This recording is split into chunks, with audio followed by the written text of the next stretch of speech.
So then you could store your electricity and use it, and then use the utility grid less often.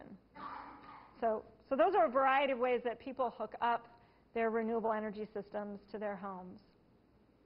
Are there any other thoughts about these questions? All right. Okay. So then the batteries could protect you in the case of a power outage. Okay, so another question that you need to answer for yourself if you're thinking about one of these systems is how much renewable energy do you need? How many solar panels, how big of a wind turbine would you need in order to provide for your electricity needs? And should you choose wind power or photovoltaics? So I'm going to talk a little bit about photovoltaics, I'm going to talk a little bit about wind power, and about the amount of electricity that we can produce in Iowa using these two different kinds of systems. So photovoltaic cells are like a little battery when the sun is shining on them. So the sun shines on the cell, and it pushes on electrons and makes the electrons go through an electric load. And just like batteries, we can connect batteries together, put more batteries in a flashlight to make a brighter light. We connect these cells together in a module. So we string them all together and make a photovoltaic module. The modules are rated by the number of watts the module can produce in full sunlight. So that would be direct sunlight on a sunny day. So the rating in the number of watts for the photovoltaic panel is just for full sunlight. The modules can be strung together to make an array. And one very nice thing about photovoltaics is that the array sizes are highly adjustable, so that you can get the number of panels that you need to satisfy your electricity needs. So this is a picture of a 1,200-watt array. It has 8 panels, and this one in particular is on a tracking system, a dual-axis tracking system that follows the sun. Do you have to wash those panels off quite often because of the dirt in the air? I would not say quite often, but washing helps a little bit, yeah. Okay, so if we had 1,000 watts worth of solar panels in full sun, and if we could have them in full sun for 24 hours a day and 30 days a month, so all the time, then we could figure out how many kilowatt hours those panels would produce in a month, and then compare those with our electricity bill, which tells us how many kilowatt hours we use in a month. So if the sun could shine on the panels that much, we would take the 1,000 watts and multiply that by 24 hours per day and multiply that by 30 days per month, and we would end up with watt hours per month, and that would be 720,000 watt hours per month, or 720 kilowatt hours per month. And for those of you who don't know how many kilowatt hours a month you use in your home, I'll just put out a ballpark figure that we can think about. On good months, my house uses about 300 kilowatt hours per month. I have a very energy efficient house, and we don't watch very much television. So that could be a goal you can shoot for if you're not that low. So this would be a good number, 720 kilowatt hours per month, except it's not realistic because we don't get 24 hours per day or 30.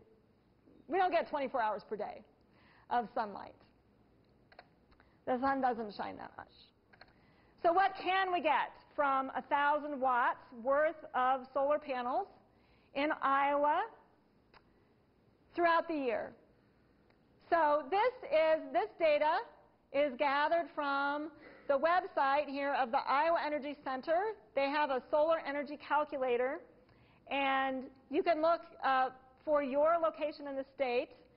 It turns out that the solar energy doesn't change that much across the state of Iowa, so the numbers that I'm giving you here are a pretty good value for anywhere in Iowa.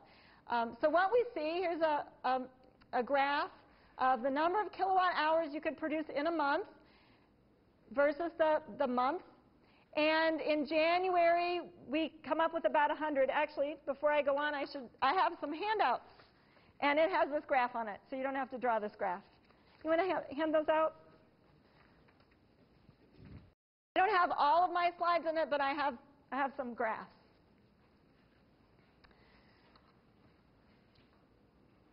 So we don't get 720 kilowatt hours per month. In January, we get about 100 kilowatt hours. And that increases until June, where we get about 175 kilowatt hours in a month. So to power 300 kilowatt hours per month, I don't need 1,000 watts. I need 2,000 watts of solar panels. I'll wait till we get those out. So, but this is a good number to remember. For 1,000 watts worth of photovoltaic panels, in a year, we would get about 1,600 kilowatt hours. And there's a difference of about 100 kilowatt hours in a year from one side of the state to the other. And it's not a very big difference. One nice thing about solar power is that even though as individual homeowners we don't tend to use most of our electricity during the day, overall in the electricity grid, electricity use goes up a lot during the day as everybody goes to their offices, inside their interior building, turns on all their lights, powers up their computers. So solar power is providing electricity when the grid needs electricity. The amount of solar power that you can produce if you have a fixed array facing south at a fixed angle varies a little bit in Iowa. So these are at 3 different angles tilted off the ground.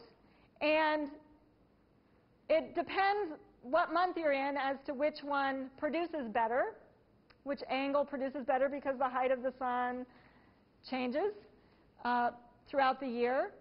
And so there are systems where you can change the tilt for different times of year so that you can always be getting the maximum production for the time of year. There are also systems that track the sun, and with a tracking, you get more production for every month of the year. So instead of 1,600 kilowatt hours per year, you get 2,000 kilowatt hours per year. So that's about a 25% increase in the amount of electricity that you can produce. The cost of the system also increases, and based on my kind of ballpark measurements, the payback time ends up being about the same.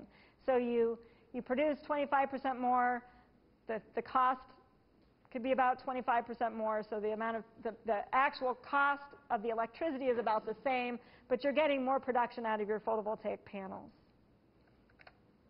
Okay, so let's switch gears to the wind turbine. So a wind turbine has an electric generator just like a power plant, and in this case, the turbine are the blades, and the wind pushes on the blades to make the generator turn. So the blades turn an electric generator, and the wires carry the electricity to the ground into the grid. So some key features for wind is that longer blades make more electricity. It's actually the area that the blades sweep out that determines how much power can be produced by the wind turbine. Stronger winds make more electricity significantly, so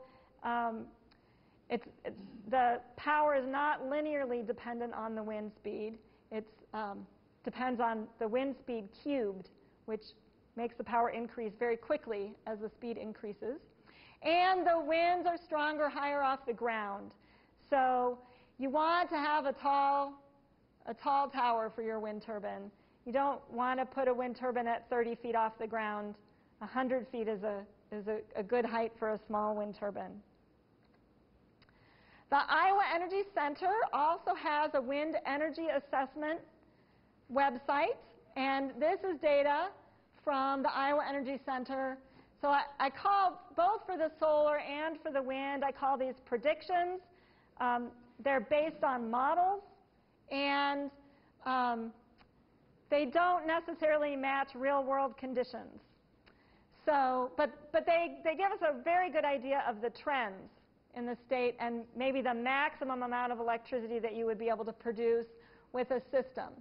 So I used the Iowa Energy Center's Wind Energy Assessment website, and I calculated the amount of energy in kilowatt hours that a very small wind turbine would be able to produce. This is a 1.5 kilowatt wind turbine. That's a quite small size wind turbine. And for different locations in the state. So the red is Storm Lake. That's up in the northwest corner of the state where it's very windy.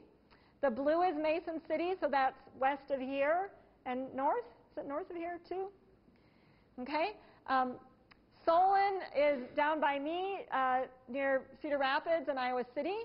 Grinnell is west of there, and Solon and Grinnell are pretty much the same on this graph. And then Keokuk is way down in the southeast corner of the state. And you can see that the power production that's predicted for this small wind turbine decreases as we go from Storm Lake through Mason City, through Solon and Grinnell, and down to Keokuk. And the total amount of electricity that this same wind turbine can make changes significantly across the state. So whereas for the photovoltaic electricity, your location in the state doesn't make that much of a difference, for the wind energy, your location really does matter a lot. So we could go from 3,250, more or less, kilowatt hours in Storm Lake down to 2,100 kilowatt hours in Keokuk. The other thing you can see on this graph is that the number of kilowatt hours per month varies a lot.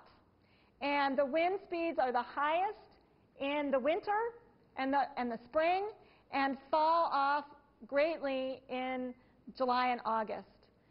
So the amount of electricity that wind turbines can produce is small in the summer and large in the winter, and that does not match our electricity load very well. So there's a wide difference across the state. I have had the opportunity to measure wind speeds in a couple locations around the state and compare the wind speed measurements to the measurements and the wind speeds and power production that the Iowa Energy Center predicts. And so I want to show you that comparison. This is an anemometer tower. It's about 100 feet tall. It has a couple anemometers at a couple different heights and a wind vane, and we log the data. And these have been set up primarily at schools and some colleges and a park, a DNR park in the middle of the state. So this is from a set of recent measurements at Dysart. Am I saying that right? So it's a town near here. At one of their schools. And for this one, I calculated the amount of energy for a Berge 10K, which is a larger wind turbine than the 1.5 kilowatt wind turbine. So here's the energy production in kilowatt hours versus the month. This graph is a little funny. We measured from July through May, so I'm graphing it July through May, not January through December. So July and August, the wind speeds are low. We get up into November, January, the wind speeds are higher. March is a little low, and then higher in April again. But what I'm showing here is for the red and the blue, these are the electricity production values that I calculate based off the wind speeds that we measured. And I'm comparing it to the green, which is what the Iowa Energy Center's prediction gives us for the same wind turbine. And unfortunately, we can see that there's a significant difference in these values, that based on the measurements, we get much lower energy production values. And this is only a single year, and the wind speeds are different in different years, but I also compare the wind speeds at the Waterloo Airport to the long-term averages at the Waterloo Airport, and this is not a bad wind speed year. So I think that the wind speeds that the Iowa Energy Center has are a little high, especially in eastern Iowa where they didn't have very many measurements to base their model off of. So It's just, this is a caveat that you want to take this into consideration when you're looking at